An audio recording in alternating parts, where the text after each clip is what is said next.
will challenge your understanding of reality. I've never had this conversation publicly. Literally a game changer. The mainstream media wouldn't touch it. We are at a turning point in human history. People's right to know. There is a real phenomenon here. There's no question about that. It's the biggest story ever, really, isn't it?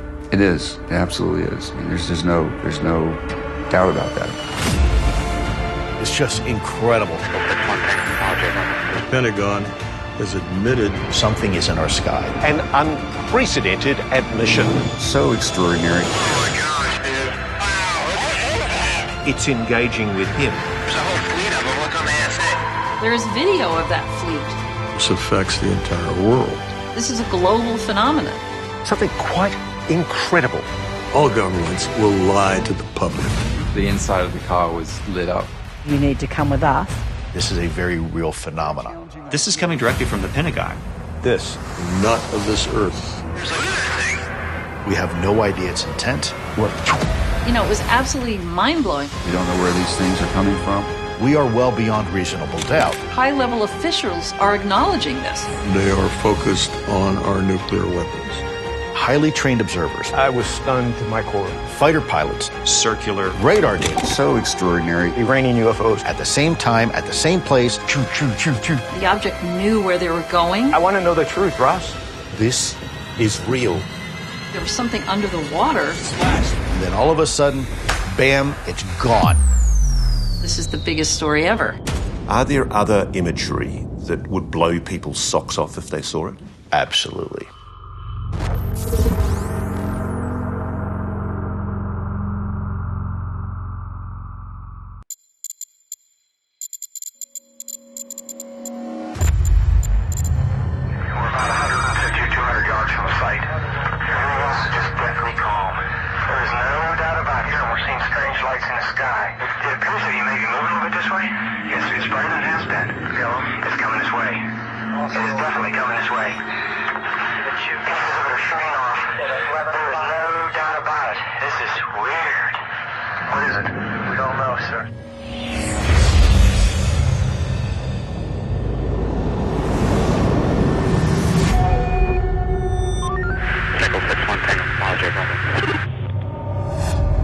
It's the biggest question of all. For millennia, human beings have looked up into the sky and asked the question, are we alone in the universe? Well, in a few short weeks' time, a report's coming in here to the Congress that may provide at least the beginnings of an answer. We're at a really interesting time in history here where I think for the first time since World War II, the US military is actually quite openly admitting that there's a mystery it can't explain. And what we know is that there's a UAP task force, an unidentified aerial phenomena task force, which quite incredibly has been operating in secret inside the Pentagon, apparently for years, investigating the phenomena of UFOs, flying saucers. Strange craft in our skies. There's a whole fleet of them. Look on the ASA.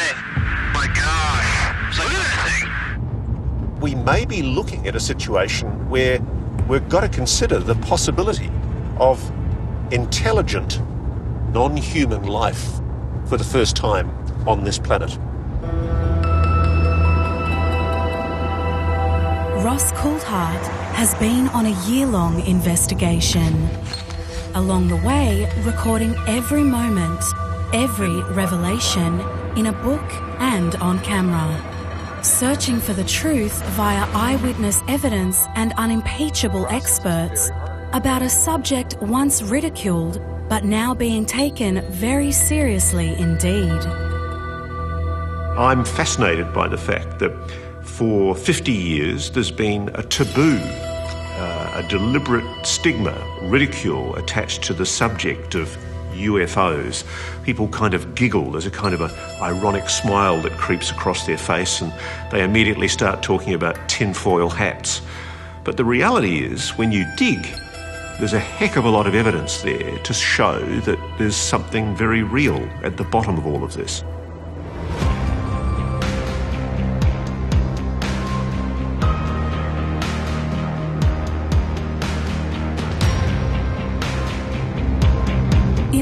of the New Mexico desert, a stone's throw from Roswell. Historian David Marler has been compiling a treasure trove of top-secret files spanning more than half a century. But it's what's been happening most recently, admissions from multiple high-ranking US officials about unexplained aerial phenomena, or UAPs, that has him most excited.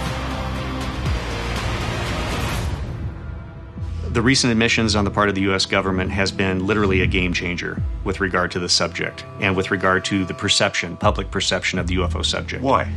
Well, for decades, the Air Force, FBI, CIA, all the official agencies had a policy of denial. Deny the subject, dispel the subject, debunk the subject. Much of that culture of denial changed with the leaking of these tapes from the Department of Defense, or DoD, in 2017. My gosh. That's not our LNS though, is it? It's not. It is LNS, dude. Well, if there's a good thing. Infrared images captured from on board the United States' most sophisticated fighter jets and Navy ships. Topside, gust of 40. What was splashed? Splashed. Mark bearing and range. Nickel 6-1 Tango. Apologies, over. Roger. We have the sensing apparatus to detect objects. And as we found with the recent DoD videos, we are detecting objects. And they are highly anomalous in nature. And they're not any known human technology that we know of. We see this hyper-acceleration with complete absence of a sonic boom. We see the objects have the ability to hover and then rapidly accelerate in the blink of an eye. We used to hear these stories within UFO circles by UFO nutters, but we're hearing this from credible senior-level government and military officials that are all basically telling us the same story. And to what end? Why would they lie? So who are the officials that you attach most credibility to by reputation, who you think have said interesting things in recent months? I would have to say Chris Mellon. Christopher Mellon was a very senior official, a Deputy Assistant Secretary in the United States Department of Defense in the Clinton and Bush administrations. Have you heard about the Stevensville incident around George Bush's ranch? But more recently, he emerged as the source who released to the New York Times those now famous videos. So let's go through it very carefully. Are these objects intelligently controlled? Some of them clearly are, yeah. Could they be Russian, Chinese, or any other adversary Conceivably. country? We're entertaining that possibility, sure. What do you think? The problem with that is that in some cases the performance of these vehicles is so extraordinary, it's so radical that we don't understand how it's possible even. And so it's difficult for us to imagine how our terrestrial rivals could master that kind of technology.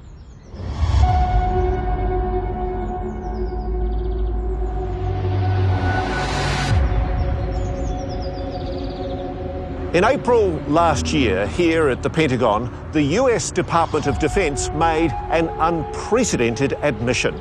It acknowledged that the videos taken by their fighter pilots of unidentified objects are real.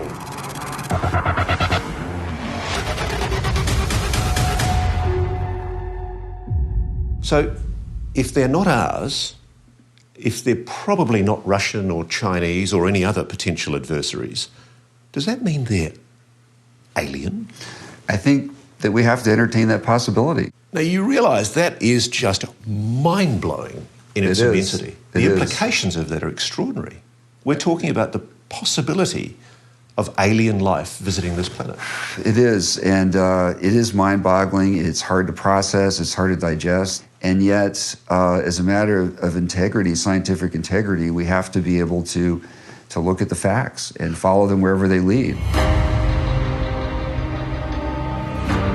Where they lead us next is to this man. My name is Luis Elizondo. I'm a former intelligence officer with the United States government.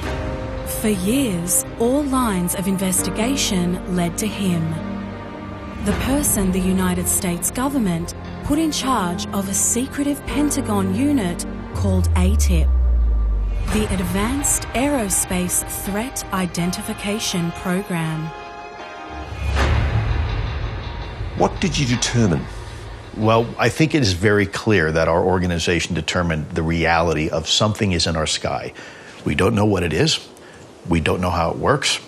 We have no idea its intent and only seen some of its capabilities, and there's not a whole lot we can do about it right now. And I think that fact has been established, that this is a very real phenomenon. Now, what that phenomenon is still remains unknown.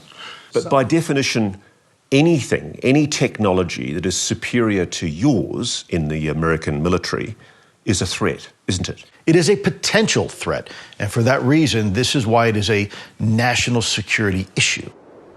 If there is a technology that has somehow leapfrogged ahead of us, that has the capabilities that we're seeing, instantaneous acceleration, hypersonic velocities, low observability, transmedium travel, and anti-gravity, and it has the ability to fly unimpeded over our controlled U.S. airspace at will, and there's nothing we can do about it, yes, that's a national security imperative. That is a problem. That is a potential threat.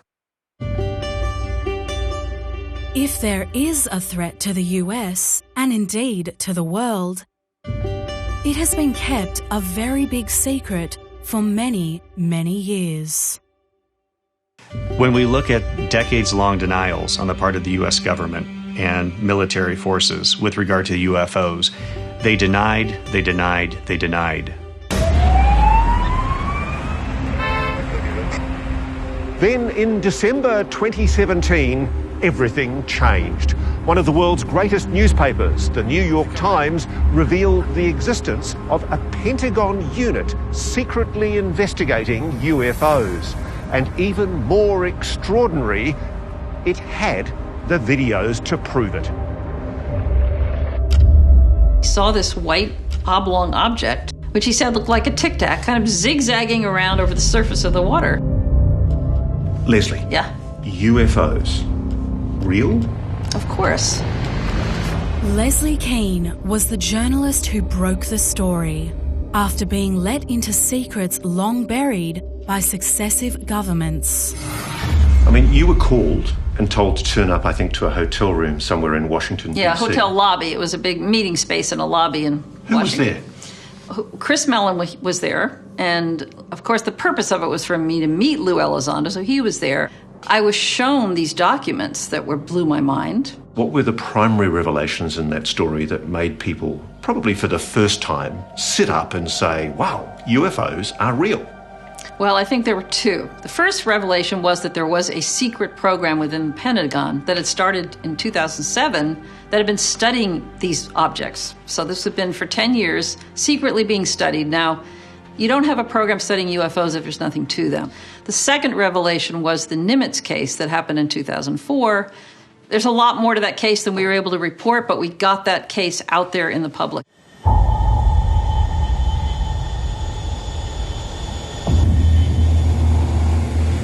On the day in question, November 14, 2004, the USS Nimitz was performing drills off the southern Californian coastline ahead of deployment to the Persian Gulf. Another ship involved in the exercise was the USS Princeton. Manning the radar on board the Princeton was Kevin Day. For him, it was a very important day, a chance to play war games. We were going to do high-fidelity air defense training.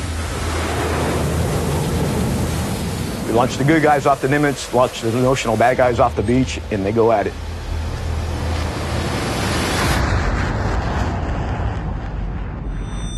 But it wasn't the bad guys appearing on his screen that caught his eye. Instead, a formation of unidentified flying objects. I thought it was civilian-related, and they didn't even know we were out there. The only reason why I became concerned with these is because of that air defense exercise. Captain comes down to combat, hey, sir, you know we've been tracking these objects for days now. If we launch aircraft and we hit one of these, someone's going to ask you and me both why we were so damn curious. It's a very persuasive argument. What did the captain say? He looks at me sternly, you're right, Senior Chief. intercept and VID, visually ID it. And Commander Fravor happened to be airborne, Top Gun train guy. And as he began to close the gap, the Tic Tac recognized and began to react to his movement. It sees him, and he recognizes as a fighter pilot that it's engaging with him. And so he's spiraling down like this, it's coming up to him.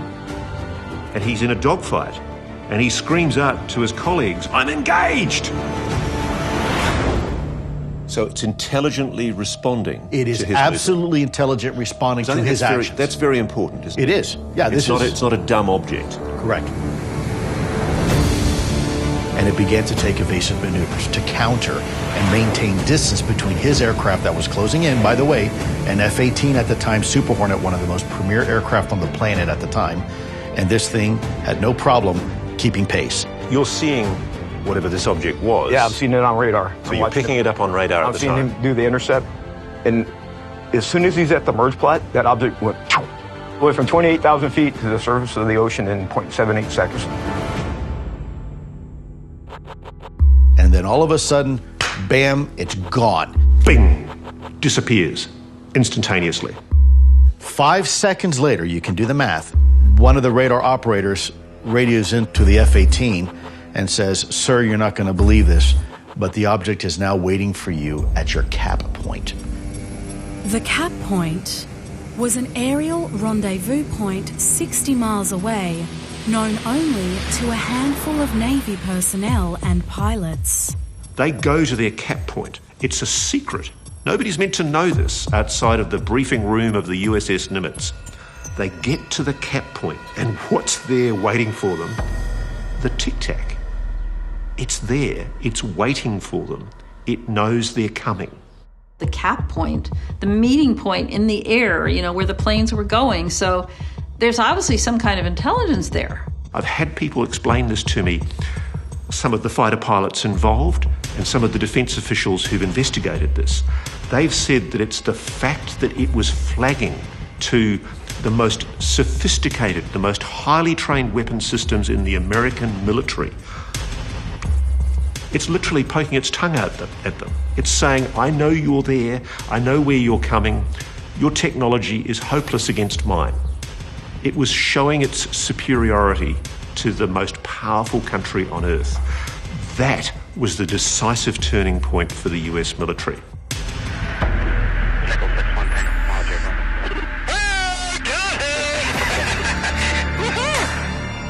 The accelerations that were observed would destroy 5 or 10 times over any craft that we can design or build today. No visible propulsion system. No visible propulsion, no obvious signs of lift, no wings, no rudders, no control surface, no ailerons, no elevators, no cockpit, no rivets. My gosh. They're all going against the wind. The wind's 120 knots from the west. There were radical maneuvers Well, if there's a thing that just are impossible for us to perform and to conceive of. I mean, we just don't know how anybody can do that. We just don't understand it. There has been successive revelations, statements made by active and retired members of the intelligence community and military, the release of the 3 DoD videos, and the acknowledgement that the phenomenon is real. It's back. It's back. Hovering literally straight above the vehicle. And then it comes down over here. What we saw was not of this world. I think I was a surprise to them. And they didn't want her to talk about it.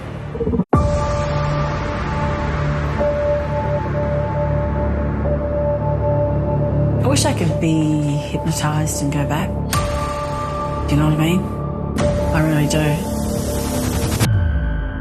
I think something was just telling me just to keep going. I feel like it was there to do its thing. And when it happened, I didn't think that it was happening to me.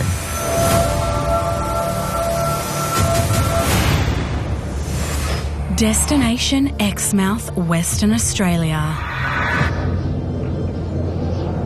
On our way here, it feels less like another country than another planet, an alien landscape where it's alleged visitors from another world have paid particular attention to us.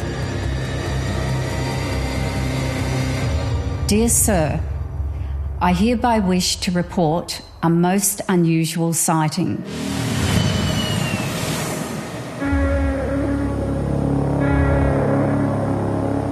When it leaves, how quickly does it leave? Probably 10 times the speed of a jet aircraft.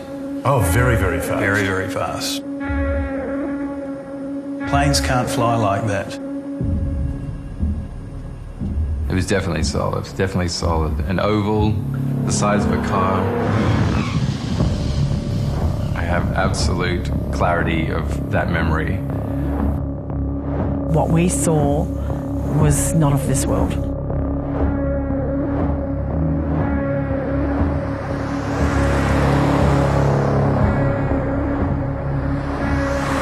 Under the watchful eye of the town's flightless guards, Ross Coulthard has arrived here to investigate the strange activities of something that's been flying above Exmouth. Down Under's very own Roswell. It was God's town. It was really God's town. I mean, Exmouth is sheer paradise. For many years, a tropical outpost of the United States on the edge of the Australian outback. So every morning we'd say, God save the Queen, and then we would swear allegiance to the flag. To the American flag in Australia. In Australia. Hiding in its star-spangled skies, some very dark secrets. We saw an unidentified flying object, and the US military wanted to know what we had seen. They wanted it shut up. It, whatever it is, seems to be interested in this place, on the edge of town. A heavily guarded military installation once run by the Americans. And just a few kilometres further out, one of the strangest structures in Australia. Built to radio nuclear attack orders directly to US submarines in the event of all-out war. You couldn't pick a more remote part of Australia to locate this extremely secret military base that was doing communications with America's most dangerous nuclear submarines at the height of the Cold War. It's one of the last places in the country to see the light every day. And one dark night, 30 years ago, a young Australian who was living here, called Annie, had an experience that was to change her life forever.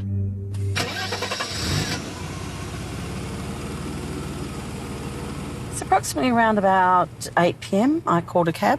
They called at my house and picked me up. And we headed straight out towards space. And we're following that route now?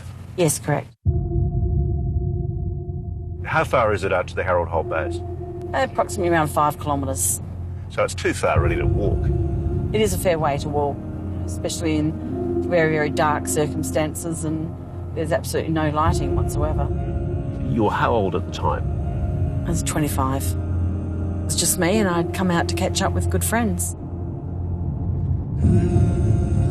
The good old boys, here on the US base, outnumbered women by 25 to 1. So, any chance to mingle was cause for celebration.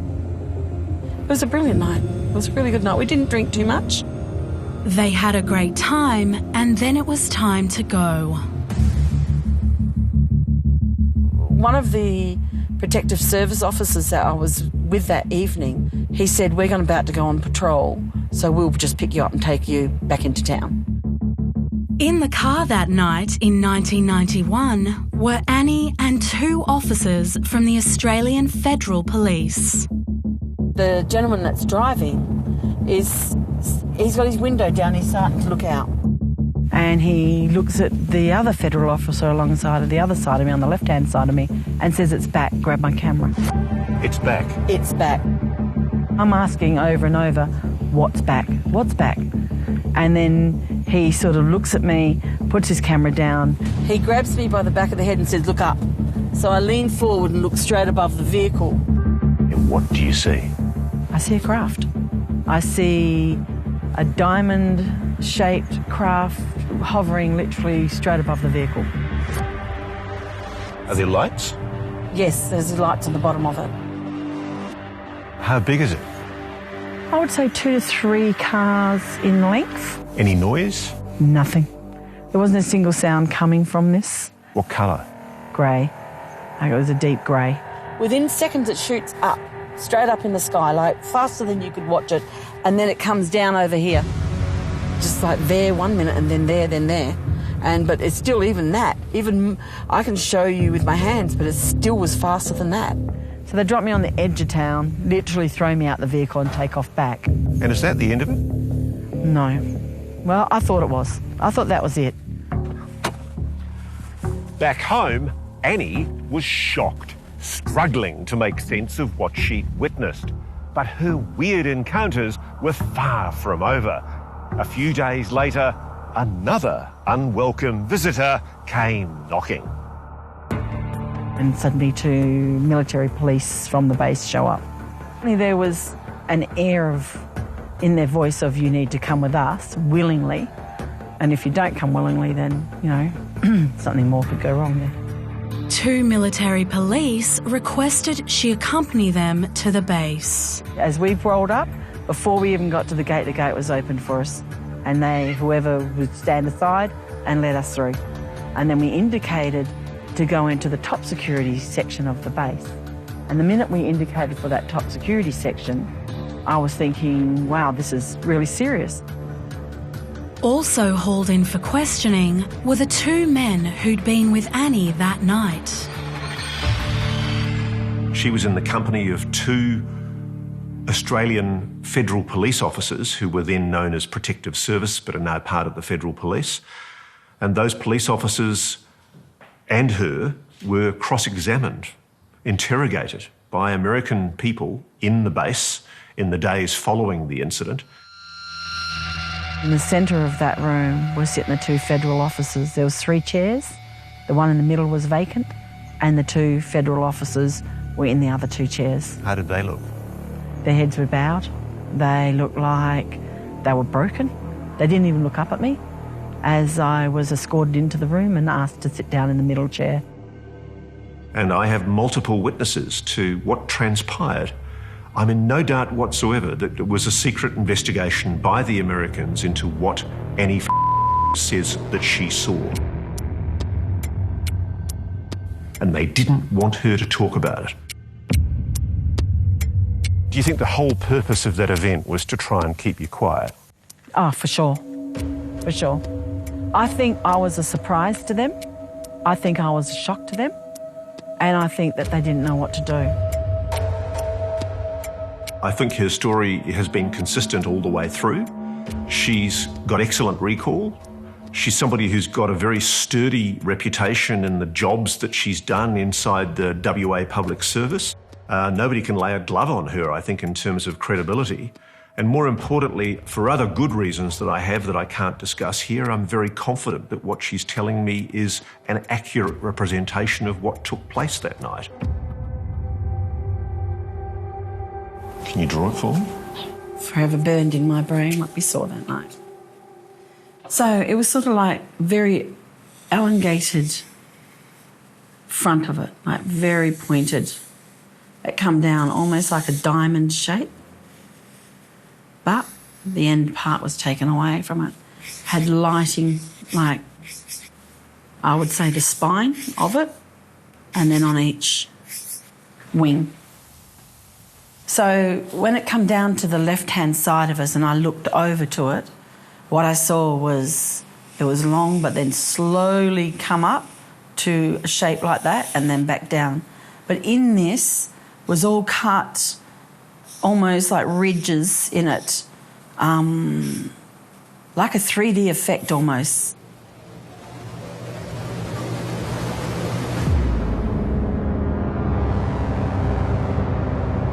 The mystery of just what that object was that was seen hovering somewhere between this hill and that remote secret base still remains unsolved.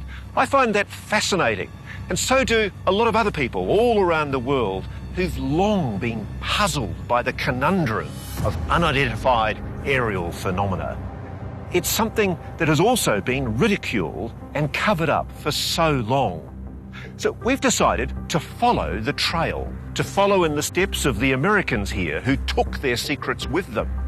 We're going all the way across a continent and across the Pacific Ocean to their home country on the trail of the flying saucers.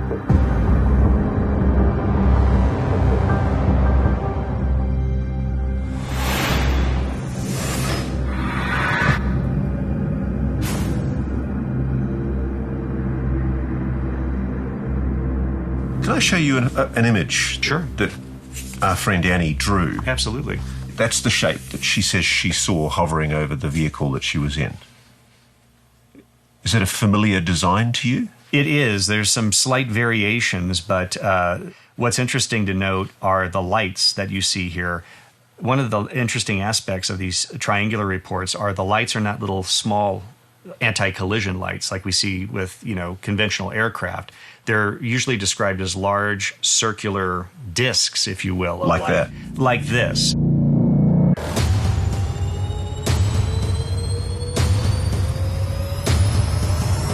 I've signed legislation that will outlaw Russia forever. We begin bombing in 5 minutes. U.S. intelligence urgently canvass for signs of an imminent Soviet attack. I think that something extremely anomalous and unusual is still happening up at Northwest Cape. I don't want to sound like a conspiracy theorist. I have no idea what it is. But there is an anomaly that has been identified and witnessed by numerous people. And I know, because I've seen the files, it has also been seen on multiple occasions by people in our Defence Department. And some of those sightings reports are in our National Archives.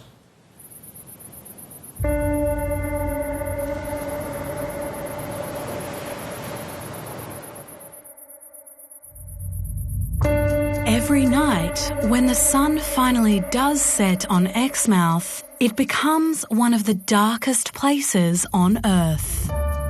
But that darkness was punctured one night in February 2015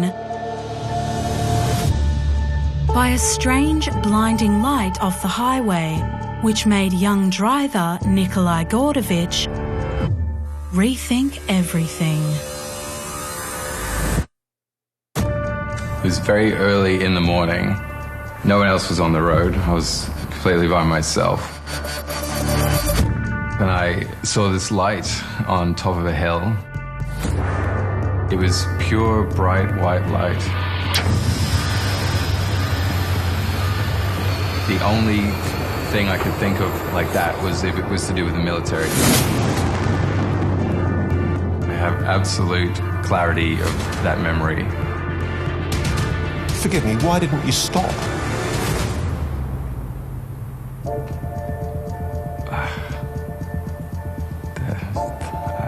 I think something was just telling me just to keep going. And no, Exmouth is a place where it seems to occur.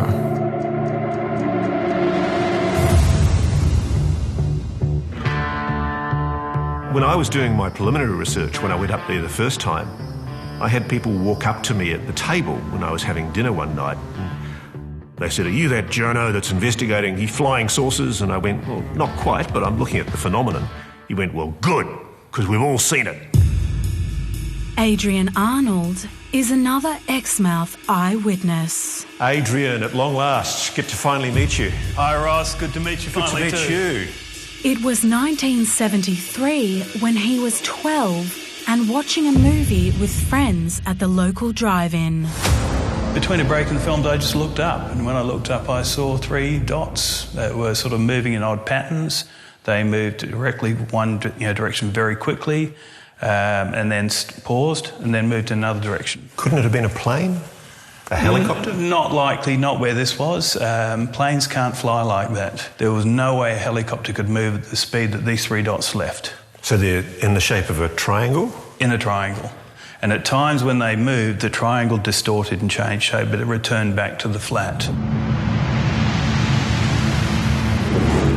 about? It was almost like a three-dimensional triangle, a diamond. The top of it was three-dimensional, but no windows, just seemed to be a solid metal object. Annie's sighting was in 1991, but her recollection of what she saw is as clear as if it were yesterday.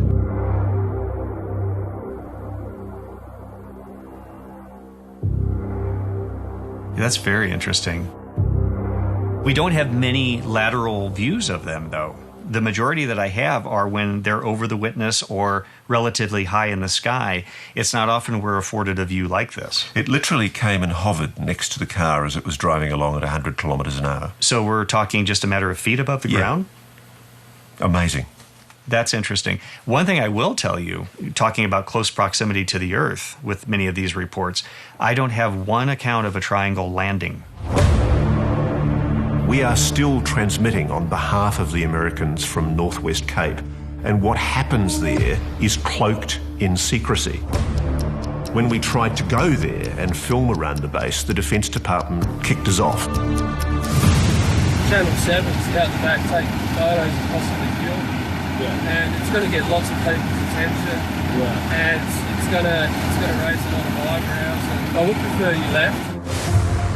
They told us that we weren't allowed to film certain aspects of the base. It remains highly confidential to this day. In fact, I think we had to pull back to a hill which was about 10 kilometres distant.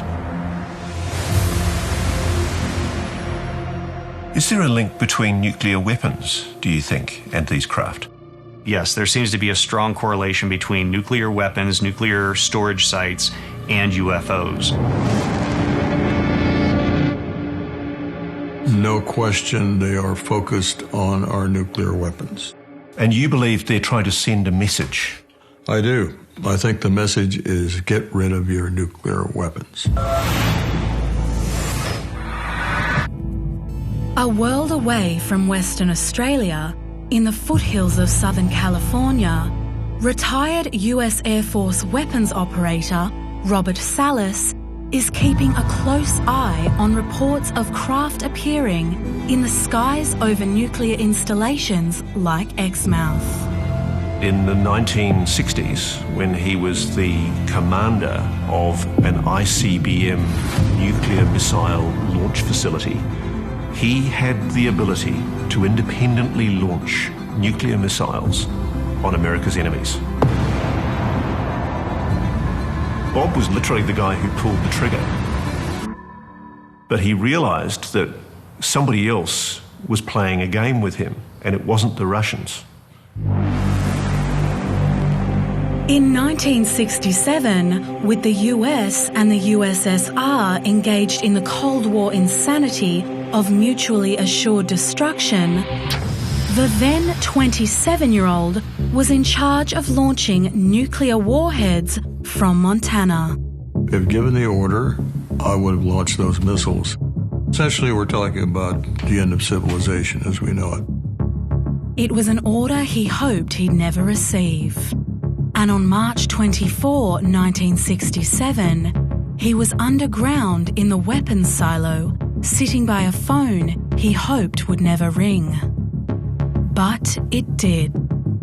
On the line was a guard up top telling Salas he'd seen a menacing light in the airspace above the atomic warheads they were in charge of. Screaming into the phone. He's very frightened, extremely frightened.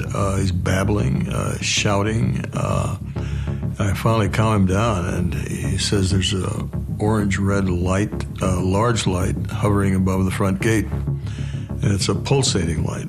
He got all the guards out there with their weapons, and he wanted me to tell him what to do. It was, of course, crossing my mind that we were under some sort of an attack. And all of a sudden, we get bells and whistles going off. Klaxons, really, loud horns. And that happens when a missile goes down for any reason. Simultaneously or one by one? One by one, across the board.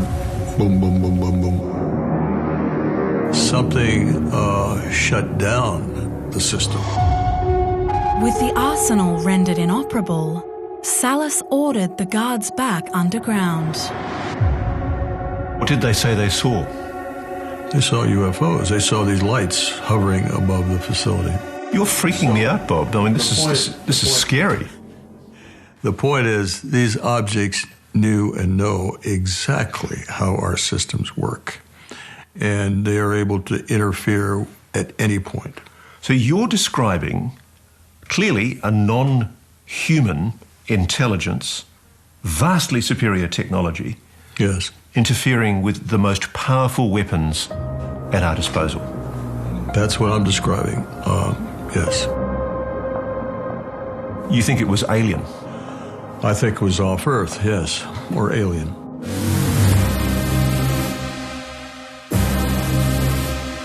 Technology was far outreach anything that we have. What we saw was not of this world. Of course, there may be another plausible explanation for these sightings. That what people like Annie saw was not out of this world, but of this world. In other words, secret US military technology no one was meant to see. I just want to show you something.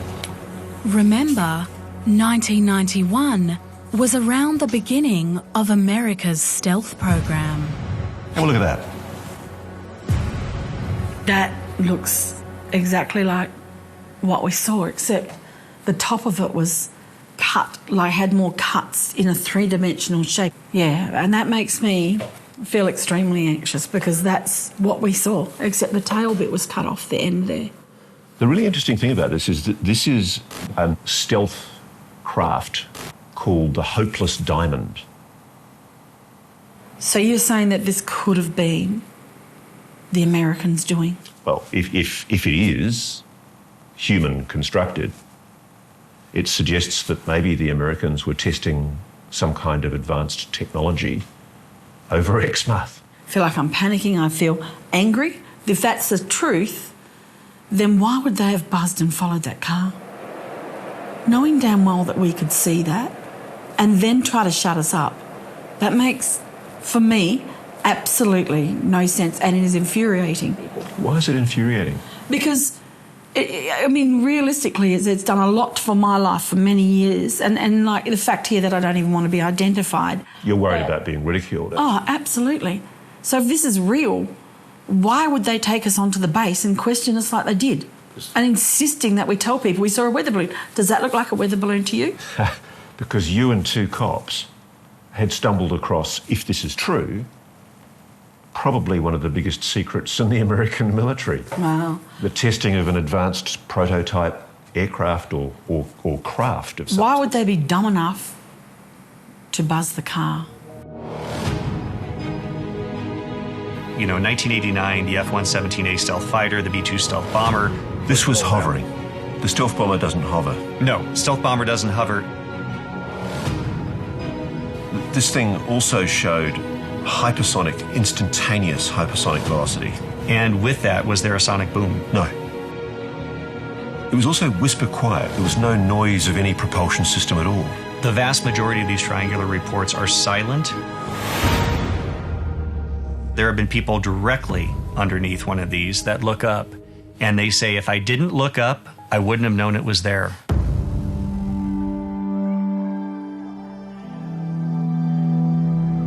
Why would these objects, these craft, be taking an interest in a place like Harold Holt Naval Communications Station? Well, you know, these craft have shown the ability to disrupt communications. And so if it came to the point where we had to use communications from that facility, they could have disrupted those communications. I think this is simply a message to us humans to deactivate all of our nuclear weapons and basically go another direction, and also to learn how to live with each other in peace.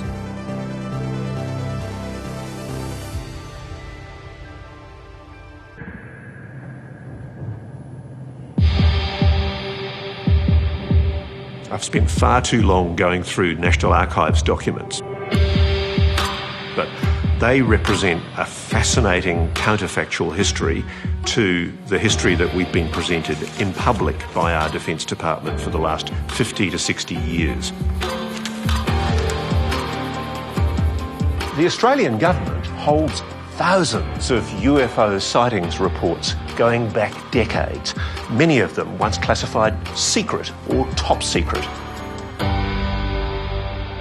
And it might surprise a lot of people to know just how seriously those sightings were taken by military investigators, even though some of those sightings describe crazy things like hovering craft, flying saucers, black triangles. But there's one very secret report which I know exists because I've spoken to someone who saw it being prepared, which isn't in these archives, and it should be. It's perhaps Australia's greatest UFO mystery of all.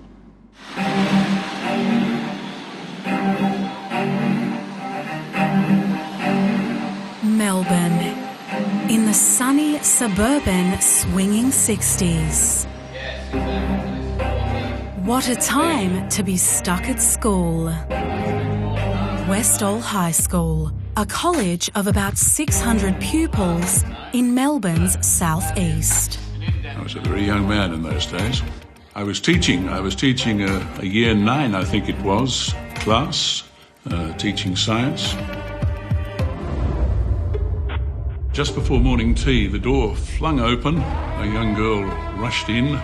Mr. Greenwood, there's a flying saucer. Mr. Greenwood, there's a flying saucer. The bell went, and I can remember running out into the oval, looking into the sky and seeing these things and just standing there absolutely transfixed. When I looked up, I could see this object in the sky. It was directly over the far side of the oval. Never seen anything like it before in my life, haven't seen anything like it since. Trying to absorb what we were looking at because it was just something so unusual.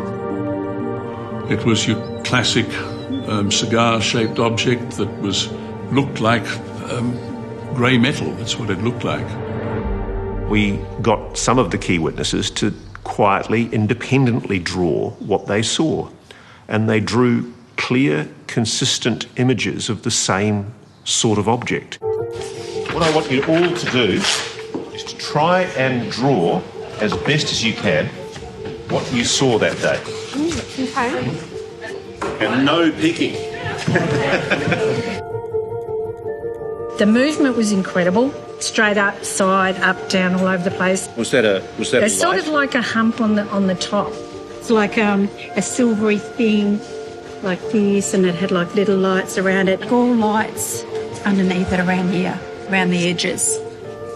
It's very interesting that all of you are describing roughly the same There you go. shape There you go.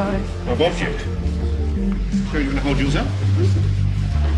There you go. That's amazing. I mean, you all give a clear and fairly consistent account of a classic flying saucer.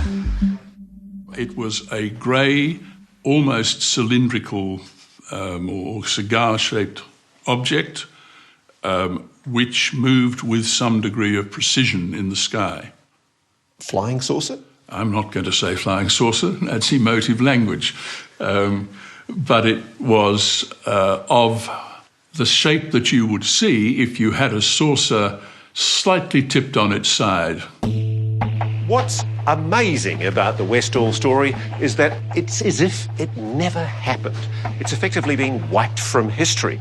And yet, just down the road from this suburban RSL, 55 years ago, students, teachers, local residents looked up into the sky and saw what can only be described as a UFO, a flying saucer. And those people, those witnesses, are as sure today as they were 55 years ago about what they saw. Aren't you guys? Yes! At this time, as you're watching this, what's the reaction from the kids? Lots of oohs and ahs. There's a significant number that then took off over the oval because it had moved, flown down apparently behind some pine trees. I actually headed over to the corner of the school and jumped the fence and went into a place called the Grange, which is an area where we used to do our cross-country exercises, and ran towards where we had seen one appear to come down and land. You actually saw one of the objects land? Yes. Well, I didn't see it land, but I did see it on the ground in front of me. I could feel a heat and hear this buzzing sound, and I could see purple lights all around it. I no sooner got there, and within, I'd say, a minute, it just raised up off the ground really slowly, just kept on rising to probably about 3 or 4 metres, maybe a bit higher, and then it turned on its side and just almost just disappeared, just went straight up like that. And I looked up in the sky and I could see the other two. So it appeared to just disappear. This is first-person evidence from people saying, I saw a craft, a mechanical object, intelligently controlled, hovering above me. That's good evidence. I think that's evidence that deserves to be taken seriously.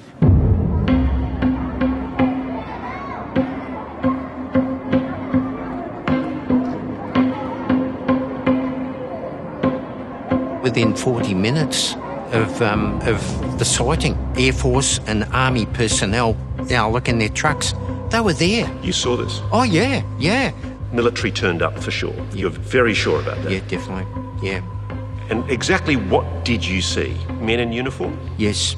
Yeah, I saw, and they actually, they had, it was like sentry guards at different points, stopping people from going into the Grange.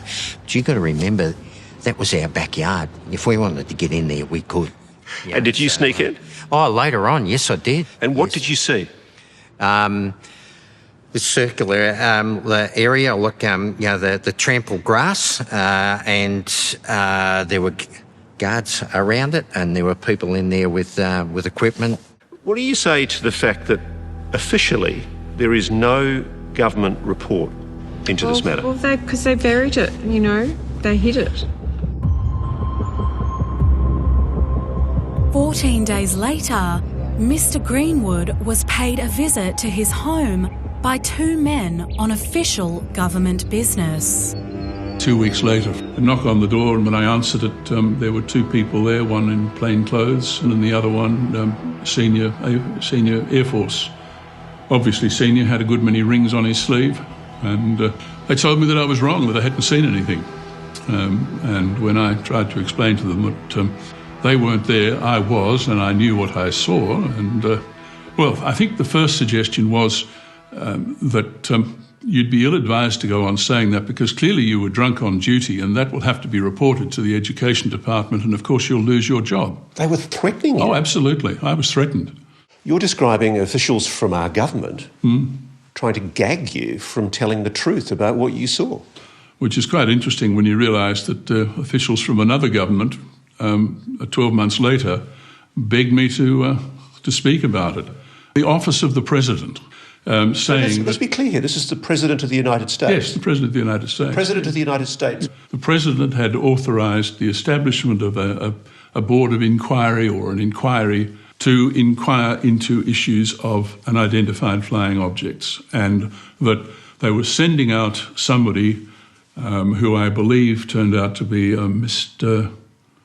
I think it might have been a Professor James McDonald. James McDonald, that's the one. Officially, he was working for the US Navy, but in his spare time he's checking many Australian reports of UFOs and comparing them with American reports. His aim is to see if the reports tally, in short, whether UFOs constitute a global phenomenon. In Melbourne, he's talking with Brian King. Professor McDonald, what have you found here that's been of use to you? I've investigated about 50 or 60 cases since I came down to New Zealand and Australia. Extremely interesting UFO sightings, essentially similar to those in the United States. What are the main similarities? Persons of really quite high credibility reporting unconventional objects, discs, cigar-shaped objects, frequently at very low elevation. hovering over sometimes urban areas, sometimes over cars, following cars. I met this Professor MacDonald. Basically, we did the same as I'm doing with you now, just went through the story. And did he treat you respectfully? Oh, absolutely. Absolutely. Here, there is a recording of the interview. You saw it there. Was it hovering motionless when you saw Well, it did several things. It did hover at different times. It seemed to be able to accelerate and disappear out of sight, and then someone would see it over in another part of the sky. It moved considerable distance very rapidly, and then it would move back again. My recollection is that it was very much he asked some prompting questions, and that's all. It was basically for me to speak. And why did it disappear? Well, this is one thing we just don't know. It vanished. All of a sudden, while you were all looking at it? No, it did one of these accelerations, and then nobody could pick it up again. It's gone. There clearly is a report somewhere. What really strikes me is that 55 years on, these people are very certain about what they saw. And it just begs belief to me that in Australia, we've never had any official investigation. And flatly, I think there's been a cover-up. I really do. I think somebody has buried the Department of Supply report, which I know exists. This is the largest group sighting of a UFO. This is the largest one in the Southern Hemisphere. And it's got to hold credibility because it's not as if just one person saw it. There were over 200 people saw it.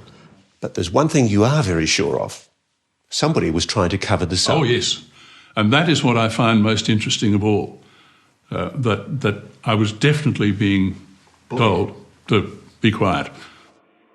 We just had something go right over the top of us. I hate to say this looked like a long cylindrical object that almost looked like a cruise missile type of thing moving really fast and went right over the top of us.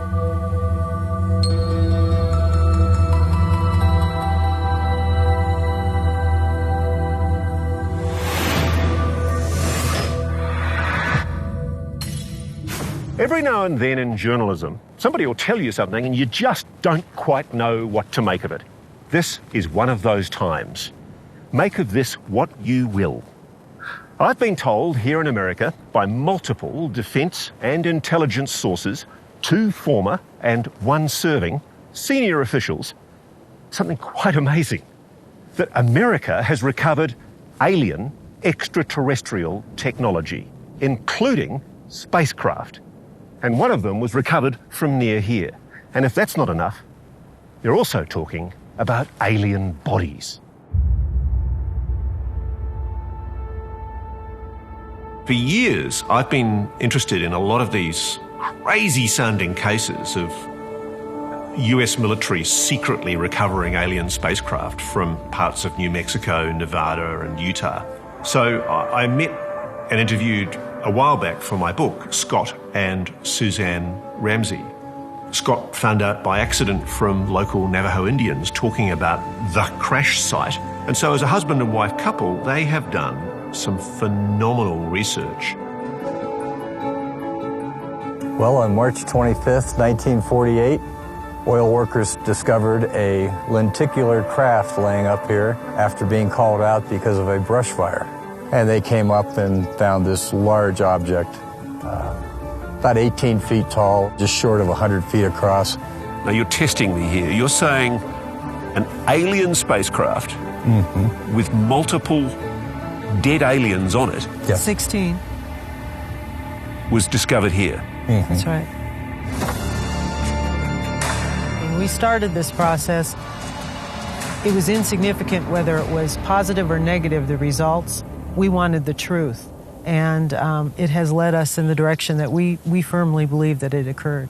So what happens? They discover a craft. How many individual dead, I can't believe I'm saying this, aliens are on board this craft? 16. 16 aliens. 16.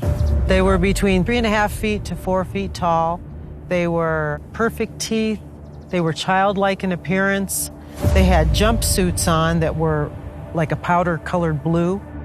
They were charred, blue uniforms on, nothing that would signify rank.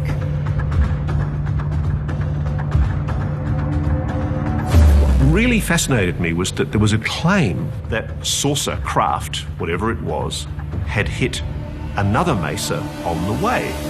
And we were privileged to be able to meet the granddaughter of the man who saw that craft hit that hill, a woman called Krista.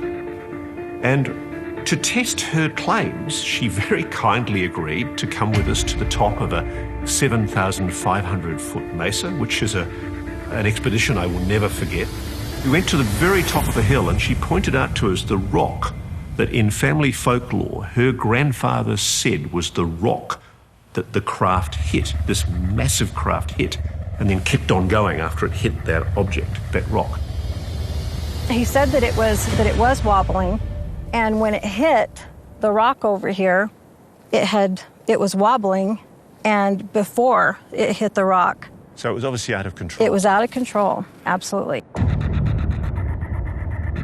Wherever they were from, they and their craft ended up right here. You've actually spoken directly to people who saw this object? Absolutely, yeah. And you believe them? Absolutely, I do.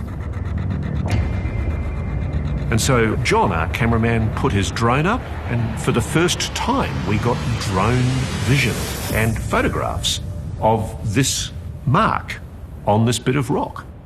And I don't know for sure what it is. I'm not a geologist. I'm not somebody who can qualify to look at rocks, but it does look like something's hit that rock. And whatever it was very large and very strong because it seems to have taken a gouge out of the rock face. Who else turns up? The military, late morning, early noontime. They took it to the Los Alamos Nuclear Laboratory. That's my opinion. So let me check this. You've got witnesses who say that they've worked on a recovered alien spacecraft. Yeah. And that the United States government is trying to re-engineer that technology. At least to understand how it works. Wow. Yeah. Do you think that the United States military somewhere has recovered alien materials? I think there's a strong possibility of that, yes. And I've spoken to sources who have basically said that, yes, and I trust these sources. This is a reality. It is mind-boggling. It's hard to process. It's hard to digest. I think we are at a turning point in human history. Whether you believe or disbelieve, it doesn't matter. Eventually, all of us are going to have to face it. What does it mean to be a human being? The question is, who or what exactly is it? And that is the big question. It could be something that's always been here, that's just as natural as you and me, just as natural as that, and we're just not at the point as a species where we're beginning to collect the information and be able to interact. This enigma requires data. It requires courage to ask the hard questions. And ultimately, what we really might have to wind up asking ourselves, what does it mean to be a human being? Nervousness and fear about it. I mean, what are the implications of this? I don't think everybody wants to face that. I am absolutely certain that this is a reality. Eventually, all of us are going to have to face it. Suspending in any ideology, any belief in UFOs, whether you believe or disbelieve, it doesn't matter. Ignorance is not an option. This issue will challenge your understanding of reality and your notions of reality. I think it's possible the U.S. military is in possession of either materials from a spacecraft or a craft itself. That is the biggest story, and that's the cutting edge, I think, of what we need to know more about.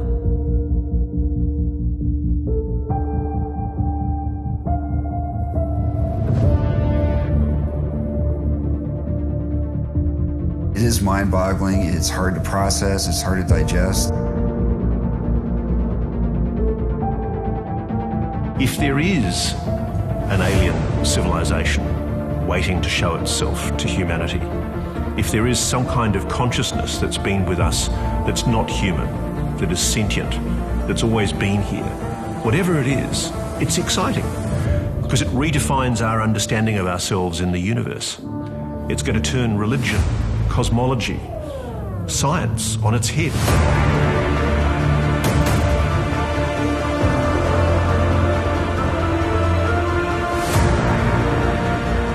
This is a conversation that impacts every one of us equally and yet differently. Nickel 6-1 Tango, Roger, over. Roger, there's troubleshooting, shoot back here. Oh my gosh, dude. Wow, look at that, man. Yeah, we have 31 knots of steam. We're topside, gust of 40. What was splashed? Mark bearing range. Oh my gosh. We're all going against the wind. The wind's 120 knots from the west. That's not our LNS though, is it? It's not. That is the LNS, man. Well, if there's look at that thing. It's rotating. We may be on the threshold of getting some answers within our lifetime. I think we are at a turning point in human history.